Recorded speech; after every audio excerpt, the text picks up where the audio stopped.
कहते हैं कि यह दुनिया अपने अजीबोगरीब किस्सों के लिए काफी मशहूर है। न जाने कितने किस्से और कितनी अनगिनत कहानियाँ इस दुनिया में सुनने को मिलती है। कभी कभी तो उन पर विश्वास करना भी बहुत मुश्किल हो जाता है। एक ऐसी ही कहानी प्राचीन काल में एक गांव में बसे लोगों के साथ घटित हुई। सुंदरवन नाम से मशहूर यह गांव अपनी चहल पहल के लिए जाना जाता था।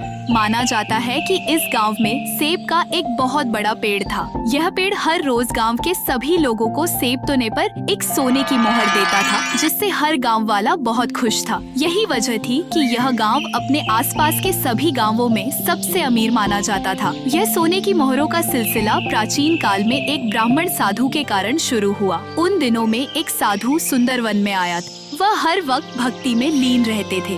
गांव वाले उनके पास बैठते और फिर शाम को वापस अपने घर चले आते थे।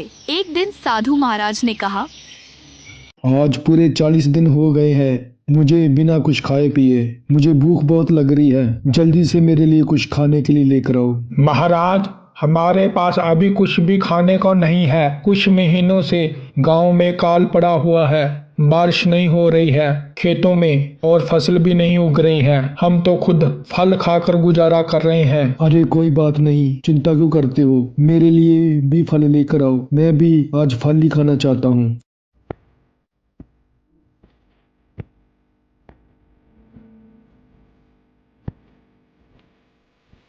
साधु महाराज सेब खाकर बहुत खुश हुए और जाते समय कहा, मैं इस सेब के फल को आशीर्वाद देता हूँ कि आज से ये सेब का पेड़ हर रोज हर गांव वालों को एक एक सोने की मोहर देगा। शर्त ये है कि दिन में सिर्फ एक ही सेब तोड़ना है। उसके बदले आप सभी को एक सोने की मोहर मिलेगी। यदि इस सेब के फल के साथ किसी ने लालच किया या 2 फल तोड़ने की कोशिश की तो यह फल हमेशा के लिए सूख जाएगा और फिर कभी नहीं हरा होगा।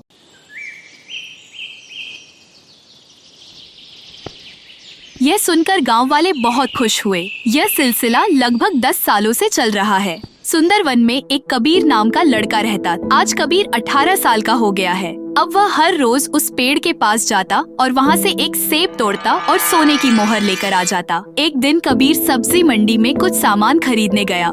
बाजार पहुंचने के बाद वह अपने पुराने दोस्त किशन के पास रुका। किशन कबीर से बोला, अरे कबीर, कैसे हो? आज बहुत समय बाद दिखाई दिए। कहाँ रहते हो आजकल? अरे किशन भाई, कुछ नहीं, मेरी माँ बहुत ही बीमार है। डॉक्टर ने बताया है कि उन्हें कैंसर है जो बहुत बढ़ गया है। इसलिए मैं ही घर का काम करता हूँ और कभी कभी बाजार से सब्जी लेने भी आता हूँ। अरे पागल हो क्या?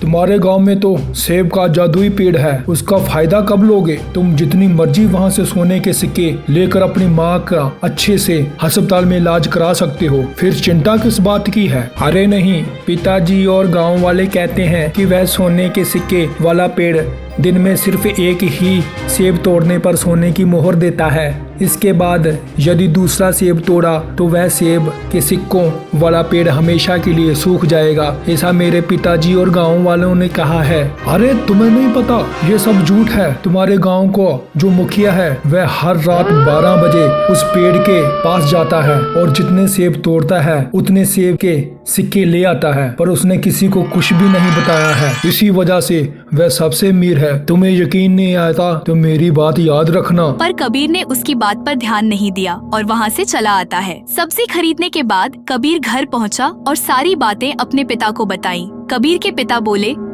नहीं बेटा, ऐसा कुछ नहीं है।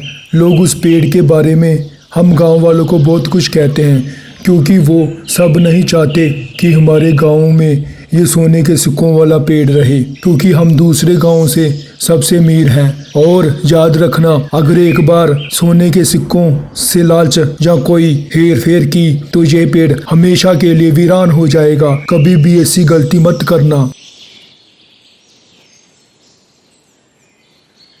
अगले दिन गांव में एक सभा बुलाई गई। सभी लोग वहां मौजूद थे। गांव का मुखिया सभी को संबोधित करते हुए बोला, मुझे बहुत खुशी है कि इस मासिक सभा में आप सभी हर माह एकत्र होते हो। मैं हर बार की तरह कहना चाहता हूँ, हमारा गांव बहुत खुश नसीब है कि हमारे गांव में सोने के सिक्कों वाला सेब का पेड़ है जो हर गांव वालों को रोज एक एक सोने का सिक्का देता है। मुझे खुशी है कि आज पूरे 11 साल हो चुके हैं। सभी ने उस पेड़ के प्रति ईमानदारी दिखाई है और उस साधु महाराज के आशीर्वाद को कायम रखा है। मुझे बहुत खुशी हुई है इस बात की। कभी भी उस पेड़ के साथ लालच मत करना और अपनी मेहनत भी करते रहना।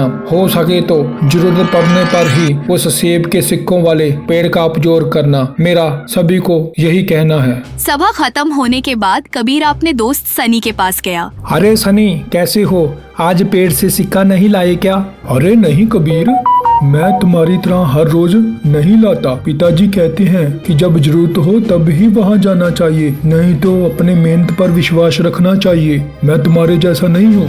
अरे पागल हो क्या? अगर वह सोने का पेड़ हमें हर रोज सोने के सिक्के दे रहा है तो हम क्यों ना ले और फिर मेहनत भी क्या करें जब हमें सब कुछ बना बनाया मिल रहा है। मेरी बात समझ रहे हो ना? यार बात तो तुम्हारी सही है, वैसे भी हमारे सोने के सिक्के फालतू ही जा रहे हैं। तुम्हारी बात में तो कुछ तो दम है। यह कहने के बाद दोनों सोने के सिक्कों के पेड़ के पास गए। वहाँ दोनों ने एक एक सेब तोड़ा और सोने के एक एक सिक्के लिए। तभी अचानक किशन वहाँ आया और कबीर और सनी से बोला, अरे तुम दोनों कैसे हो और क्या कर रहे हो?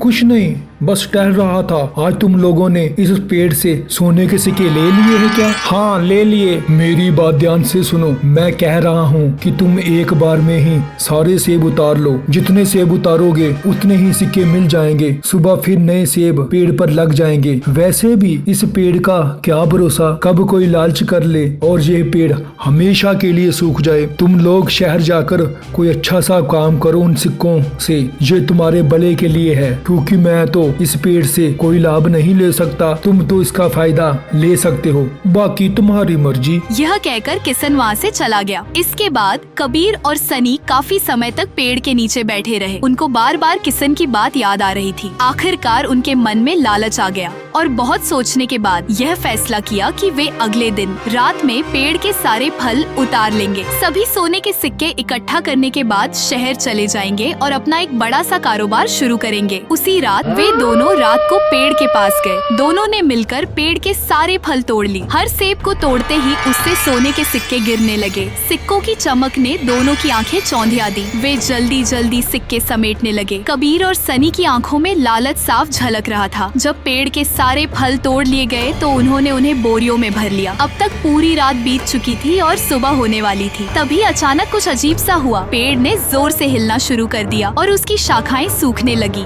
देखते ही देखते पूरा पेड़ मुरझा गया और एक सूखी लकड़ी में बदल गया। कबीर और सनी को एहसास हुआ कि उन्होंने लालच के कारण पेड़ के वरदान को खत्म कर दिया। उनकी खुशी डर में बदल गई। इतने में गांव के लोग भी पेड़ के पास इकट्ठा हो गए। उन्होंने देखा कि पेड़ सूख चुका है। गांव का मुखिया गुस्से से बोला, तुम दोनों ने साधु महाराज के वरदान को हमेशा के लिए खत्म कर दिया है। ये सब तुम्हारे लालच का नतीजा है। अब ये पेड़ हमेशा के लिए सूख चुका है। कबीर और सनी ने गांव वालों के सामने अपने की माफी मांगी। उन्होंने अपनी गलती स्वीकार की और कहा, हमने केवल अपने बारे में सोचा और लालच में आकर गांव की खुशियां को छीन लिया। हमसे बहुत बड़ी भूल हो गई है। हमें नहीं लगता कि ये सब माफ करने के लायक है, पर फिर भी हमें माफ कर दीजिए। हम इस गलती से बहुत शर्मिंदा हैं। अब यह पेड़ कभी नहीं हरा होगा और ये अपनी जादुई शक्ति भी खो चुका है। पर हमें एक सबक लेना चाहिए कि हमें आगे बढ़ना चाहिए, ईमानदारी से कर्म करना चाहिए, ताकि हमें कभी भी सोने के पेड़ के फलों की जरूरत ना पड़े।